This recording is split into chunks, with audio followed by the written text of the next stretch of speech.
सांगलीत मोटरसायकल चोरी प्रकरणाचा पर्दाफाश, सराईत चोर अटकेत, 3 गाड्या जप्त. लव जिहाद प्रकरणाची सखोल चौकशी होणार, आमदार गोपीचंद पडळकर यांची शिरोलीत ग्वाही. गुन्हेगारी कृत्यांना आळा घालण्यासाठी राज्य सरकार कटिबद्ध. पुण्याच्या नसरापूरमध्ये 65 वर्षाच्या नराधमाकडून 4 वर्षाच्या चिमुकलीची अत्याचार करून हत्या, संतप्त ग्रामस्थांचा मोर्चा. नसरापूरची घटना अतिशय निंदनीय, खटला फास्ट ट्रॅक कोर्टात चालवणार, नराधमाला मृत्यूदंडाच्या शिक्षेची मागणी करणार, मुख्यमंत्र्यांची माहिती. कनेक्टिंग लिंकवरील मुंबई पुणे मार्गिका अखेर खुली, दुपारी 12:40 मार्गिका खुली, मुंबई पुणे प्रवास सुसाट. 2029 मध्ये भाजप शिवसेना सोहळ्यावरती लढवू शकते, शिवसेनेचे नेते संजय शिरसाट यांचं मोठं वक्तव्य. तर सामना अग्रलेखातल्या दाव्याबाबत शिरसाट यांना विचारला होता प्रश्न.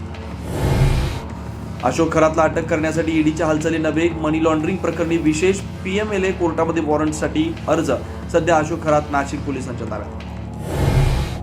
आणि देशभर मोबाईलमध्ये आपत्ती व्यवस्थापनाचा चाचणी संदेश, पूर्वकल्पना नसल्यामुळे सर्वांना कुतूहल, आपत्तीच्या काळात विभागनिहाय संदेश देणं झालं सोपं.